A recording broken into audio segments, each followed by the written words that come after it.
Welcome back to the Ultimate Homeschool Community Podcast. I'm your host, Tiffany Hernandez. Today we have one of our guests that we've had on before, and that's Megan with Connected Kids Thrive. So welcome, Megan. How are you? I'm great. Thank you for having me again. Super I'm so excited to be glad to here. have you back on. We had some fun earlier trying to get this whole thing to work because, it's just another part of the job trying to get AI and technology and all the things, which is what we're going to be talking about, is getting connected. You're going to want to check out our last episode that we did, which I think was a few episodes ago, about how you can connect with your kids. It's really important that you connect before you correct. And so that is what the episode is titled, Connection Before Correction. You're going to want to go check that out. And then today is really a follow-up to that and what that means for you and your children. How do you actually do that connection? Megan, can you share with us a little bit about how you work, how you do, your trainings for parents and children, and then we'll segue that into, our main episode, which right now is going to be all about cooking. So if you're a parent that doesn't like to cook, you're going to need to learn how to like it, maybe just a little bit. Maybe it doesn't even have to be cooking. Maybe you should just be Mm, prepping something in the kitchen because that's what mhm. we're going to be talking about very, very soon. Thank you for that lovely intro. Hello, everybody. Yes, I am Megan Duncan, founder of Connected Kids Thrive. Um, I was going to say Positive Behaviors Guide for Nature Schools. So yes, I work with nature schools, and you know what is pivotal to schools thriving? The parents. And oftentimes parents are kind of forgotten.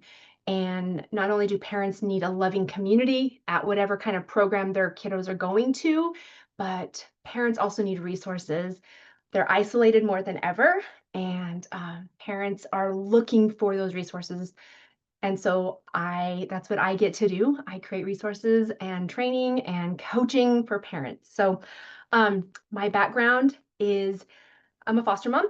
I've had my own little nature-based preschool. My background is in pediatric speech therapy. I've also worked in an interdisciplinary team of OTs, PTs, DIs. And so I really look at the whole child when I'm thinking of what's going on under the behavior here.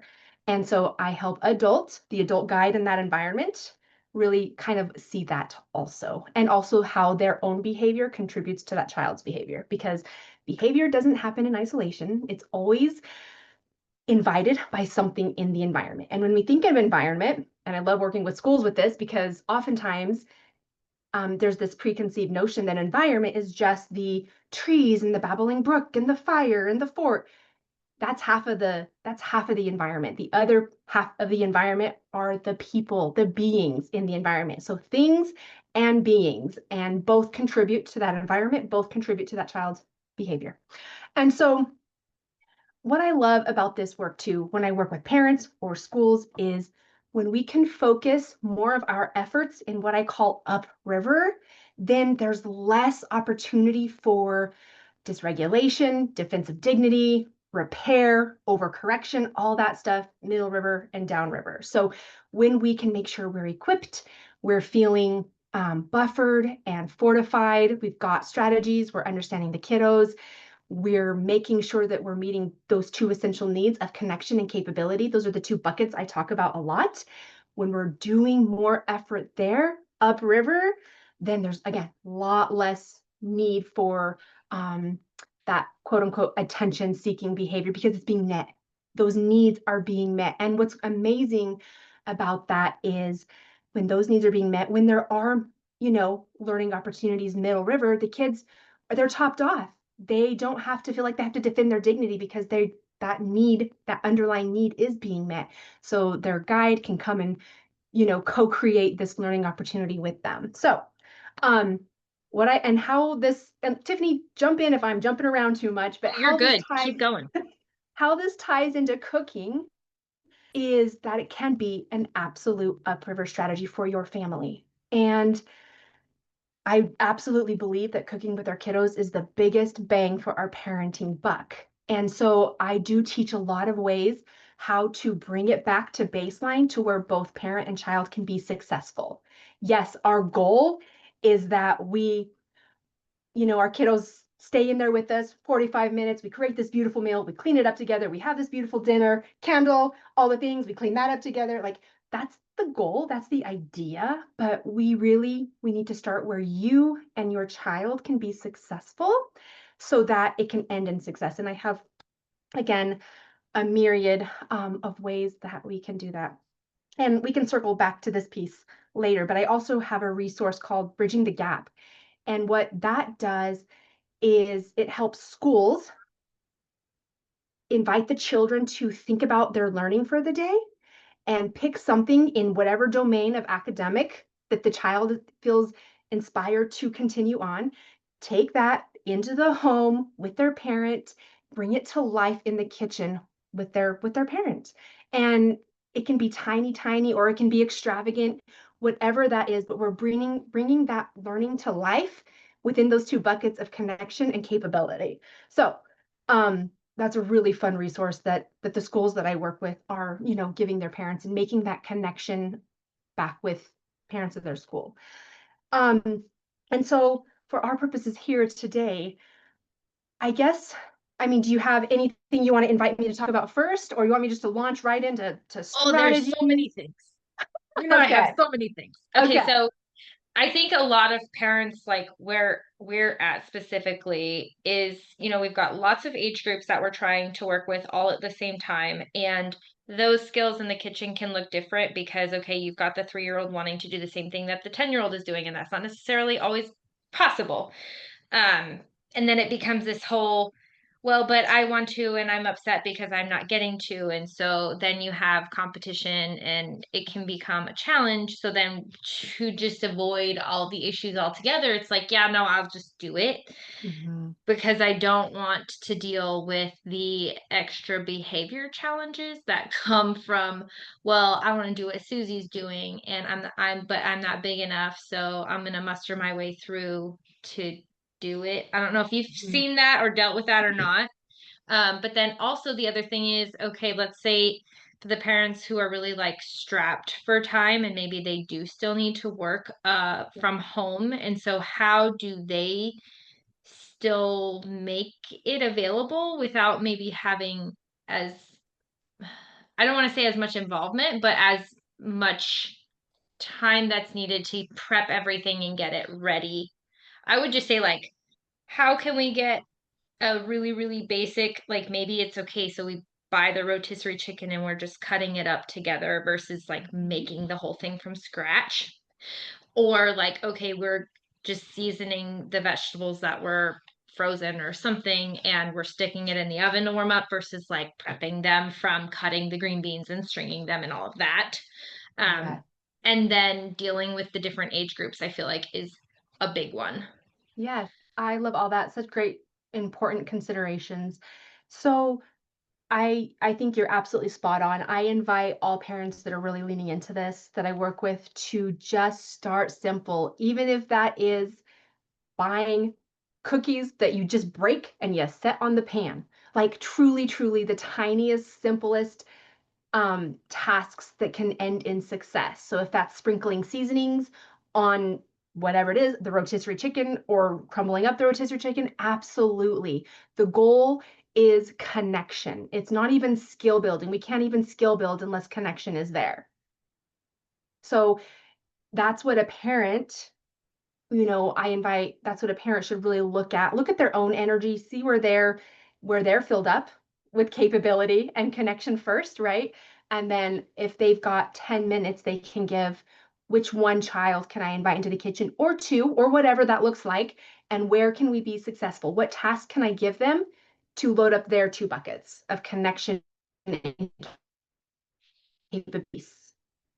So True. a lot of the parents that I work with, we often, but no, they helped, and now they need to help me clean up the mess. I invite us all to release that. We'll get there. Keep it about connection first. Let that child experience the joy of being side by side with you, co-creating this thing that they can be appreciated for later. And let that be the goal. Let that be enough. And then again, back to that appreciation piece, which is so, so essential when you're eating dinner together, which I obviously recommend doing as much as possible. But then you can say, oh, by the way, Johnny, help me cut up this chicken. How great is that? And then everyone can be like, hey, Johnny, thanks. That's amazing. And they have an opportunity to highlight this child's goodness And you can bet that they want to be back in the kitchen and they will present their best selves in that moment because they had such a positive experience last time. Um, does that kind of answer that first question? Absolutely. And I'm glad that you mentioned too, so you're like isolating one child to be with you. If you've got more than so for the parent who maybe has 4 or 5 children, it's a lot Mhm. more challenging to get that one-on-one time. So would you say like, okay, Mondays I'm doing these 2 children, or Tuesdays I'm doing those 2 children, and like break it up? Or are you wanting everybody, is the goal eventually to get everybody working in the kitchen all at once? To me, that seems overwhelming. I mean, if your kitchen can fit it, great. Mine can't, but Right. If connection is the goal, definitely try and find that moment to invite one kid at a time in. And yeah, you could probably bet that if other kids notice, hey, mom's spending time with this guy, I'm going in there too. There's lots of ways to create a boundary around that. You could do a day of the week. Any family planning that is put into effect by a family, I recommend being created by the family to get that buy-in. So if Johnny's on Monday, like what does that family planning look like? Does everyone agree that Johnny's is on Monday? Does everyone like make this a family plan so that there's buy-in, so that there's more likely, a higher likelihood that the other kiddos are gonna be like, oh yeah, it is Johnny's day. So I'll give another strategy with that, right? Whenever we tell a kiddo, whenever we need to tell a kiddo no, or if we need to say something like, oh, it's not your day today, it's Johnny's day, we never want to leave that child stuck in that space. We want to give them something to do instead. And obviously, I always recommend doing that within a choice because choices are so, so empowering. That might sound like, oh, it's Johnny's day today. So what are you going to do? I see Legos, I see the mud kitchen outside, or do you have a different idea? Right? I always like to give the choice with an open-ended option if possible, so that the child is less likely to be like, I don't want to do any of those things, right? Because they have that invitation to do something different. And so, again, just to kind of recap that, if you're going to tell a child, no, or not right now, give that replacement behavior and invite them to think about it too. Invite them to contribute to that idea also.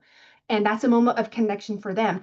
And what that does also is that lets them know that you understand, that you understand where they're coming from. You can even give some validation there, like, oh, I know you want to be in here. What day is your day? Oh yeah. What are you gonna do now? Oh yeah. So you're really just being you're being cooperative, right? Cooperative in this moment with that child while that child is getting ready to, be with you in the kitchen. Um, is that helpful? You're off. You're not on. Nope. Oh, There we go. there, Couldn't there we find the go. button. Yeah. Yes. So I would say yes, especially with our younger ones. We see that they are the ones that have the most issue Yep. with letting the older ones have time with mom the Yep. most. It's like, no, that's my mom. They're still very, very much connected in a different way that the older ones maybe are not as much because they've grown more independent. And so the issue then becomes rivalry between the Yep. youngers and the olders because they're like, ugh, mom's always with the little one. I Hmm. can't, like, how do you do with that? I would just, invite that, if that's going to be, if you know that that's going to be the thing, and they're not going to do anything else, they're absolutely going to fight to be within, the kitchen with you, you know, try and just invite that also. Never really avoid putting a boundary in that we can't hold to. So, if you're going to say, nope, you're not coming in, and then they throw this tantrum and you're like, okay, fine, come in. Like we've really reinforced that. So if you really believe, okay, this child cannot handle going elsewhere now, invite them in if that's necessary, and then just give them something to do. And really, what I personally would do, because I'm a foster mom too. So I'm, I have my bio kiddo that I need to give attention to, and the foster kiddos I need to give attention to. So I'm also juggling all of this as well. And so what I would say is invite that other child in, give them something simple, but really focus more of your attention on that older child. So because you don't want to reinforce the little one coming in doing what they're doing. So you got to be careful. We're always reinforcing something, always, always, always. So we want to be very, very careful. So I would really give as little attention to that other child that's coming in and let them be productive, let them feel their capability buckets great, and then really Focus focus on the attention on that other kiddo. yeah, that's at least I've noticed that myself, like with my own kiddos, they tend to have that issue of, well, I don't get my own private time, even though when you try, because the little one comes in, especially for parents who have a large age gap, it does make it quite challenging because it's a new dynamic that comes in with the younger child. So it might seem like, oh, we're trying to just ignore the olders when that's really not the case. It's Hmm. just a matter of how you're interacting with them, which I guess would be my next question is like, okay, so you're not interacting as much with the 3 year old or the 2 year old or whatever. How would you do that? How would you act like, because even like with the 10 year olds that are wanting that same attention, we're not going to give them the same attention in the same way that we would a 3 year old because they're just not the same age. So then it's Yep. like, okay, how do I relate to them in Yeah. their age group? Yeah. So I think we get real good at being uncomfortable with our child's or sorry. Whoa, whoa, whoa. I think we get real good at becoming comfortable in our child's discomfort and being that safe space still, being compassionate. But our job is not to fix our child's feelings. So I personally, I'm just, thinking of thinking of a little guy and my daughter, if my goal is to spend time with her or whatever, I might give him the heavy work, his whole body integration of maybe grating cheese. And if he starts like having resistance to that, if I, depending on how long I've let him push through, all kinds of variables go in, but I might say, oh, that looks tough. You want to keep going or you want to go play with Legos? Like, I'm going to give him an out. I'm not going to be like, oh, let me help you. Let me rescue you. Yeah. None of that. Okay. So then you're letting them see the consequences of their actions. Like this is just the logical progression. Okay, so you wanted to come in and help. Now it's getting too complicated. Let's go and do something else instead. And you don't have to keep them there. Now, same would go if you're inviting your 10-year-old in and they're like, yeah, I don't want to help you in the kitchen. Not now, not ever. I don't want to do that. Okay. We have the same issue. So how do we then encourage them to want to spend that time in the kitchen? Yeah. Because we also have that issue where they're like, yeah, no thanks. Yeah. I'm good. I think that happens a lot. And I think that tells us so much about honestly our relationship. Yep. And the possibilities of where we can go with our relationship. Again, the kitchen can be such a motivating place, such an empowering place. We just have to shift our mindset. So if a child is having resistance, I would do something like this. Hey Sarah, come in here for a second. Oh, will you just put it I would do something so tiny. Will you just sprinkle this on the cheese? Thanks. That'd be helpful. And just give them that one tiny 3-second task and let them go and So you're, build from yeah. there. And they're going Okay. to come in there. And then at dinner, you can be like, hey guys, Sarah helped with this. Sarah, thank you. I appreciate that help that you gave me, and be It's a done. follow through. Yeah. Right. And you're just building these little tiny micro skills, micro connection in this environment that has a negative association built. So we've got to undo some stuff before we can ever build back up, before we Mhm. can ever get to our goal. So we do have to build back up, but we got to undo some stuff too. Right, right. So let's say there's the parent that is like totally unremoved from the kitchen and getting them to even think about this element as a part of connection. Where do they start? Like you said, they're just sprinkling a few things. What if they're like, where would I start if I don't have any of this set up or I don't have any recollection? Like I'm totally clueless. What do I do first? So, when we look at our kids, when we look at our relationship with them, when we look at their relationship with us, I think we all want the best relationships with our children. We all want to have better Absolutely. relationships with our children than we had with our parents. And that's a good goal to have. And I think we'll think the same thing. We hope that our children will have, a better relationship with their children. Like we're getting better as time goes on. So thinking about that goal, just looking if the kitchen is too overwhelming, looking for those micro moments of connection and capability. If you need to start there, great.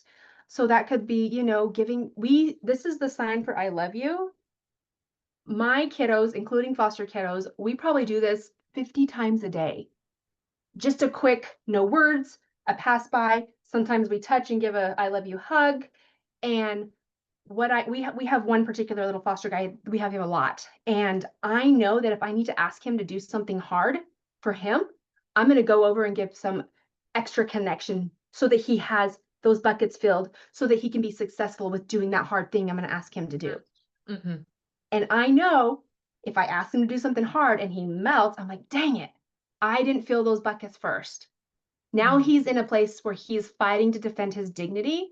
And if I'm not in a good headspace and stay regulated so he can borrow my regulation, if I match him toe to toe, now we're in a power struggle because now I'm defending my dignity. Now we're Right. both defending our dignities and we're going nowhere fast. And Right. so I love, if you think of the 5 love languages, um, I actually have my own rendition on that, but my favorite one is acts of service. And I am always looking for micro moments of serving my children, single one of them, my husband too. Um, Whatever that may be. If I notice my kiddo's shoes not side by side, I might be, oh, hey, buddy, I'm fixing your shoes for you. And then I get oh, thank you, mom. Oh, you're welcome. I get some appreciation, which helps fill my connection bucket and his connection bucket, right? So, and that it's, and so I'm just looking for those micro moments. And oftentimes when we think of connecting with our kiddos, we think it needs to be in these big, important, beautiful ways, cooking in the kitchen. It really can be small, small, small, and then bringing those micro moments into the kitchen. um, hey, can you toss this in the sink, or can just small, small, small things where they can be successful and build those skills and that resilience and that capability from there.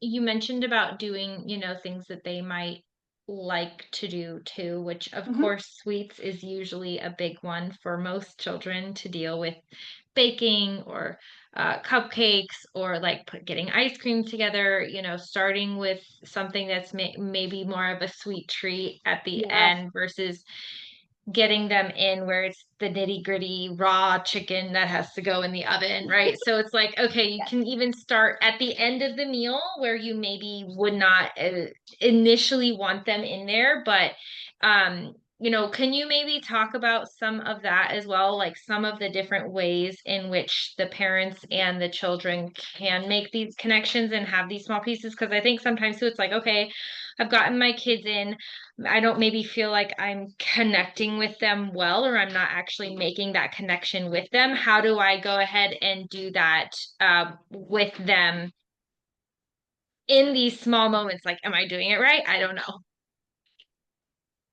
Okay, so you invited a lot of thinking, a lot of thought there. One thing I'm going to hone in on just for a second is a strategy that you topped on, and we may have talked about this. It's called, in the behavior world, backwards chaining.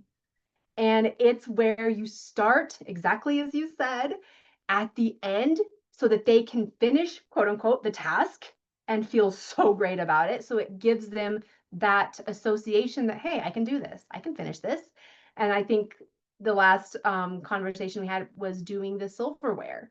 Like this little guy that I have a lot, there is no way I would ask him to put the silverware from the dishwasher into the drawer. He would not be able to do it. But I can ask him after I've done all of them except for one section, or after I've done all of them except for the spoons, right? Where he can, if he's in a space where he's also feeling capable, I can ask him to do that thing, and he can complete that task and feel we can give a high five. Hey, thank you. When you help our team, oh my gosh, life is just so much better when I have someone in the kitchen with me, and then he can go off on his merry way. And I can thank him at night when I'm putting him to bed. Hey, I was just thinking about all the things we were doing today, and when you put those spoons away, oh my gosh, thank you. So I'm Such a big circling help. back to that. Right. But You mentioned also starting with the sweet treats. Brilliant. Yes, start where they're going to be motivated. And I think, or most motivated. And I think too, what I invite us to think about is, and I'm going to tie this into nature school, of course, getting those snowsuits on those kids. You've got 10 kids and you're working on getting those snowsuits on. That is absolutely probably the most important part of the whole play scheme, is that skill building, that resilience, that sense of I can do it, that is happening right there. And that can be Right. really helpful for a lot of, guides in the nature school world. Be like, oh, we don't have to rush through this part so that we can actually get to the good stuff. No, this is the good stuff. And Right. so how It's that the comes back to cooking is whenever, you set the bag of chocolate chips on the counter and your kid's like, I'm going to open this. And they just rip it open and chocolate chips go everywhere. That is your moment to be like, this is an opportunity for connection. This oopsie is an opportunity. And this is where I can model with my child. Oh, wow. Sometimes bags are tricky. I'm happy to help you clean this up. What should I grab? The mop or the dustpan or the broom? You know what I mean? And you're modeling this, how to clean up this mess in connection. And honestly, that oopsie is so much gold is there. I would say a lot more gold is there than if no mistakes had been made to begin with. right. That ripped bag is the good stuff. If we can meet it in that moment, if we're not already tapped out, which can be hard. Yeah. And you know what? If we need to repair, again, gold, that modeling. If we blow up for a second, we can, the second we're like, oh gosh, not cool. I'm not a cool mom right now. We can come back and say, you know what? I'm not being cool. That wasn't cool. I shouldn't have acted like that. What can I grab? The broom? Like the minute we recognize that we didn't respond in a way that we wished we would have, we can come back and fix it. And our Right. kids need that. Our kids need that modeling more than perfect parenting. Way 100%. more. Right. Right. So did that answer what you were Oh, thinking? Wait, absolutely. Yes. No, okay. I'm glad you mentioned about the spoons because even with it's like with the meal, okay, so it's just maybe okay, we pulled the chicken out of the oven and it's sitting resting on the stove and they're just coming and putting the last little bits of salt or butter on it or whatever. It's like, wow, thank you for finishing the meal. And you're Oh giving them yeah. that completion of like, oh Oh wow, I did all this work. yes. That was so helpful, even though they did like, an eighth or a Yep. 16th, but Yep. it was at the end of the cooking session and they feel accomplished. And it's really Yes. just about that accomplishment more so than it is about the actual um, cooking set itself. Yes. Uh, Now, with prep, and especially with olders, let's say they have more responsibility because we need their help to do more of that prep Yep. work for the session, for the lunch, for dinner, whatever. Hey, we've got to get all this stuff ready because, tomorrow we're doing picnic lunch or whatever. We need to get all these sandwiches made. Like now, this isn't just a, hey, I want to come and have you help me. Now it's a, hey, I really need your help. And how do we get that buy-in where it's now we're in a time crunch or now we're like pressed for getting this all whole big thing accomplished? Great question. So I invite, if this is the question we want to pose to our kiddos, we need to do a little bit of reflection, like what are they absolutely capable of? And then we want to ask, what are they capable of in this moment? Just because they could make 10 sandwiches yesterday, are they able to today? Did they wait? What is going on in their environment that may chip away at their buckets, right? What are they feeling? And so what I would be thinking about is, okay, I need 10 sandwiches made and I also need help making it. I might find, I'm just thinking of, okay, how can I give some power here? How can I give some choices? And my ultimate thought is, how can I do this with them, especially if they're not feeling so capable? Because again, if I'm going to put that expectation, they're going to I'm going to follow through. I invite us to be real good at follow through. Now, there's ways we can change our mind if we need to, if it's truly not going to happen. But Right. really thinking, I'm not going to put this boundary, this expectation in place if I cannot help this child meet it.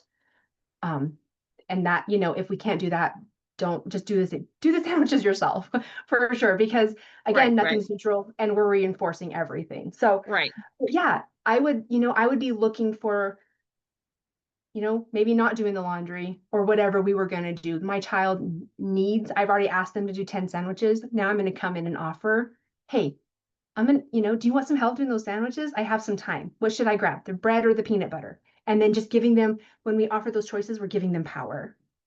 And we're So telling like them, they're yep, in they're charge of kind of this. directing Yes, and yes, we're yes. loading them up with capability. We're not, if we come in and be like, oh, I'm going to help you, you do this, you do this, you do this, you do this, we've just stripped them again. And then we're going to Mhm. have resistance. But if we can Right, come in and I'm happy to help, what should I get? What would be most right, helpful to you? Like, oh man, they thrive with that.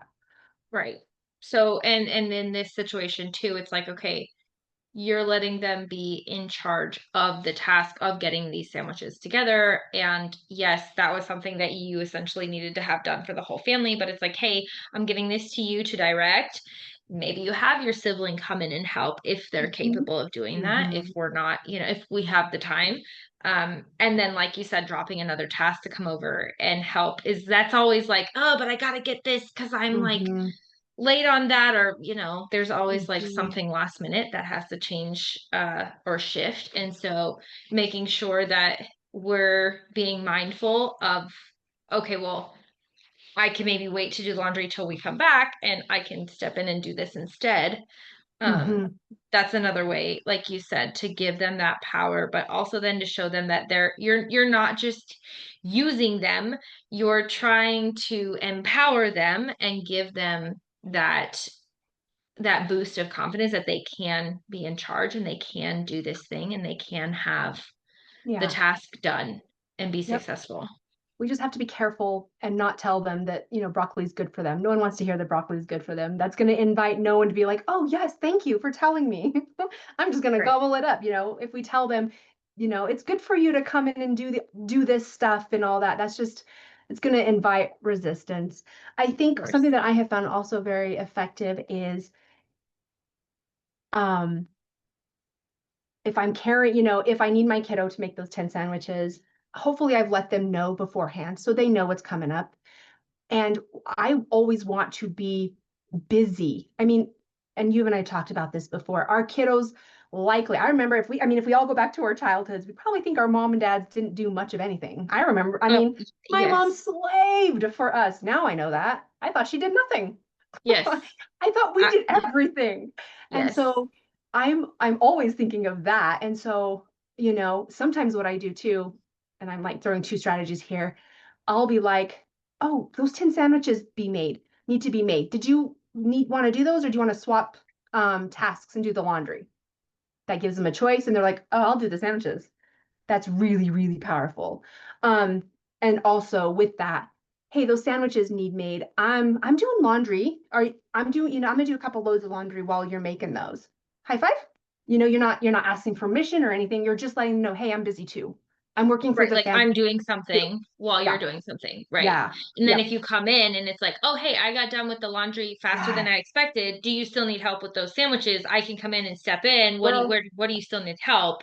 Yes. Actually, I would very strategically do half of the laundry, say, hey, I'm actually done with what I needed to do, and model. I'm always looking for opportunities to model the behaviors we want our children to, you know, present to the world, right? Present to themselves. So if I want my child ever to say, oh, hey, I finished my task early, you need some help, mom? I better do that first. So I'm Yes. going to do as minimally as I can with the laundry. If my child needs some connection, especially, right? I'm looking, okay, they're kind of on the fringes of being able to be successful here. I'm going to do as minimal I can with the laundry. I'm going to come back and be like, hey, I got what I needed to do done. Do you need some help? Right. Exactly. Fill those buckets back up. Right. Um, I think those were the two things I wanted to, yeah, touch on. Yep. Yeah. Can you go into a little bit about what types, because I know we talked about the love languages, but types of connection and why it's important in regards with not only capability but also confidence building, and then like just self-awareness in general, because I feel like they all kind of go together. But being able to have that connection and the benefits of it to also help with the academics and to help with all the other elements that go along with homeschooling, because we're with each other 24/7, but that doesn't mean we're connecting 24/7. Mm-hmm. Mm-hmm. So what, I actually might ask you to repeat that, but what's coming up for me, what I wanted to share is something that can be helpful is where to place your logical motivators. And so if I have a certain amount of tasks I need my kiddos to do throughout the day, obviously again coming back to where's our team planning coming in, where are the kiddos coming in and talking about where they're going to do these things, and then where's our fun built in around that. So this is different than bribing, and I'm just going to use this opportunity to talk about the difference. If we say, hey guys, we're going to pick all the weeds out of this garden, after we do, we're going to go get ice cream, that is a triangle of connection. Whereas if we say, oh, you guys are having, the hardest time, if you just get it done, then we'll go get ice cream. Like, it's very, very different. If that if is thrown in there, then we're probably dipping into bribing. Or if we throw the ice cream in there in the mix of, some dips in effort or whatever it is. So we want to make sure that we're putting building those logical motivators in. And yes, it is absolutely manipulating the environment. We're not manipulating the child. We're Right. manipulating the environment to help them be successful. We do that for ourselves. I know that when I clean my desk, I'm more able to focus. Um, not, I'm not going to show you my desk right now. So, or my shoe that's too tight because I thought I got a good deal. Anyways, so yeah, is that what you were Yes. asking, or did I Yes. totally 100%. miss? Yes. Because I'm glad you brought up the manipulation part because yes, that is a big issue. It's like, okay, I don't want to be manipulating my child. I want to be connecting with them, but I don't want to be buying their love. We are not buying their love. Can we like just maybe reiterate that just a little bit? Because I think especially this sometimes gets misunderstood and I think it would be beneficial to get it, cleared. Buying their love. Are you Yes. talking about, Like I mean, what, by bribing? bribing or manipulating the situation so that way they will do what you want them to do. We're not asking for that. It's not that kind of connection. So, um, you know, uh, when we look at the bigger picture, we really need to be thinking before I ask a child to do something, are they capable? Are they capable ever? And are they capable in this moment?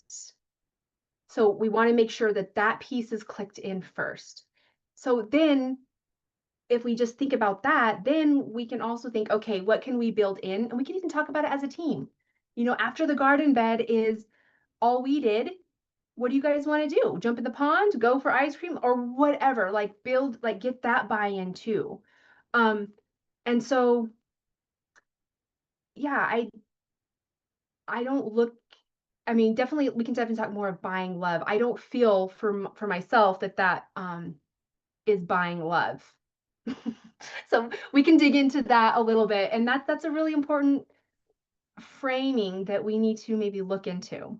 Yeah, I think the framing is the biggest thing, but I also think it's like, okay, so obviously there's a lot of different dynamics with families and grandparents and all of that, but a lot of times there's a lot of boundaries that are overstepped, and then it makes it look like the parents aren't as loving because they're not buying all the things or they're not giving them all the gifts or all of that. That also goes into making that connection. So the connection ends up becoming the materialistic things instead of the actual relationship. It can get really deep, right? But even this going back to the cooking situation, like maybe the parents can't do as much in the kitchen. So, like you're saying, we're having these micro moments of connection outside of that. And let's say that we do, okay, hey, we all finish this, we get done early enough, we can go and have ice cream time. That's not necessarily manipulation. It's not trying to bribe the child. It's saying, hey, we're rewarding ourselves for doing this task. And it's not just like, oh, I'm just going to buy you this thing to make you love me. Yeah. Yes, really important distinction. If it's agreed upon beforehand, it's part of the agreement for the team, the family team. Right. Um, and my children never, I would say not never, but I would buying things at the store for children, I would not recommend much because that's what they're going to constantly ask for. And then when you tell them no, it's another chip away at their felt needs, right? And so a once in a while thing, great. Ice cream once in a while, great. But really focusing more on the quality connections, being together versus the things that can be bought. So that when Spending the things are bought, time. yeah, and so that when things are bought, it's a really cool thing. Um, yeah. And it can be tricky, like you said, with family dynamics and quote unquote judgments and um Mm-hmm. all the things. I think, it's interesting. What this invites me to feel called to talk about is for me, when I know I'm doing my best work, it is so fulfilling. It is self-care for me. Now, what's interesting is sometimes, because here I am, parent coach, behavior specialist, whatever, when my kids don't do what they know to do, man, I am like, what? I am failing. And then I come off harder on them than is absolutely necessary. So I'm modeling that harshness that I am so hoping that people get away from. It's very, very interesting. Yes, I have, I understand. yeah, Yes, I I, I so, feel like most leaders I think are in that same boat because there's a mhm, lot of pressure for us, even though we don't want to put that pressure on ourselves to perform, but it ends up happening that yeah, way. yeah, Because we have so many eyeballs on us. It's like, but I've got to make this work every single time because I'm hmm, sharing with people how to make this work. But hmm. um, I'm glad we're bringing this up, and we might have to have like a totally I separate know every time. conversation about this. You're gonna have to come back, Megan. I know. Okay, so because I think this is another big thing, especially with micro school founders as well, Yep. that our children are like The model on children. yes, the model children that do all the things, and when they don't, it's a bad reflection on us Yeah. instead of Yeah. their children. That's them. That's how they respond. And that has nothing to do with us, but somehow like that always ends up coming up where it's Yeah. like, okay, I'm the bad parent because I couldn't Yeah. make this happen the way Yeah. that I know it could have happened because Yeah. they made a choice to not do or whatever. And goodness, that's like even with helping in the kitchen, I like just bring it back because that's one of the biggest things. If my daughter's making brownies or doing something sweet treat, she's like happy to be in there. I don't even need to ask, it's like, can I go and make cookies? Like, sure. Do I get to eat one? Great, let's go make cookies. But if it's like, hey, we need to make the sandwiches, it's like, yeah, no thanks, I'm gonna go. I Yeah. still Yeah. And so, we can work with that though if we know that that's a likely response. Hey, if you'll make half, not if, right? I was thinking, make 5 sandwiches, make the brownies, make 5 extras. Like we can like help them build right. in success, that logical motivator. Or I would just say, While build the the 10 brownies are cookies. cooking, we could be getting the sandwiches done. You got the brownies cooking, we're gonna sit and wait for them anyways, so we might as well be productive while the sandwiches could be getting made and the brownies are done after. Yeah, we could, okay, that could work. We could, because yeah, we can enjoy the brownies after the sandwiches are made. Yes, Yes, that's that first then. So yeah. yes, Well, yeah, you're getting that connection. And right. if the adult can really be careful of, okay, pour this in, do this, do this, do this, because if you've, I mean, I talk about this a lot, but kiddos are told what to do 500 to 1,000 times a day. So if we're going to ask them to do those sandwiches and we are going to ask them also to, if they want to do the brownies first, we just want to make sure, okay, this is all about their empowerment. Hmm. I'm going to be their sous chef. There, if I want this to be connection, which is such a great opportunity. They're the Hmm. sous chef.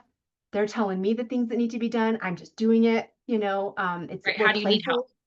Right. Play. If we can play with our kids, oh my gosh, that we enter their world. If we can become this playful self, so good for connection. But yeah, then make those sandwiches if you can offer to help. Oh, so good connection. And then enjoy those sandwiches, or sorry, brownies after, and then circling back. Hey everyone, Sarah made all these sandwiches and the brownies. How cool is she? And Right. hopefully she'll be like, yeah, you know what, mom, help me. Awesome. You know what I Right. mean? So yeah. Yes, yes. Oh, so good. So good. Okay, so we're running out of time, of course. So Okay. you're gonna have to come back on. I I feel know. like Yeah. we definitely need to talk about what you said about play, because I think a lot of Uh, adults who have come out of their childhood are now like, I don't know how to play. What is that? Yeah. You mean groceries and going to get gas every day and, just going to work? I don't know what that means. Although Hmm. I feel like homeschool parents and families do play more than not, but it still can be a challenge. And then we'll definitely have to come on and talk about our model children with all of our leaders because Uh, I feel like that is definitely a big one, especially yep. for micro school founders, nature school founders, just educators in general. When we have our children there as well, how do we do all that? Goodness, When it's been such a when I good. had my childcare, my child was the biter. That was super fun. So yes, Oh, and yes. I didn't. Yes. So, anyways, yeah, we'll definitely come back and talk to about our model No, I children would and love to how hear about that. we can, take that in stride and use it as an opportunity when we can be present with ourselves. But yes, all right. I think you're wanting to Absolutely. close up. I do, but I want Oh you to yes. share a little bit about Oh, the directory that you've built and that you're working to get circulated and have people join, because I feel like it would be really beneficial for you to share about okay. it. Thank you.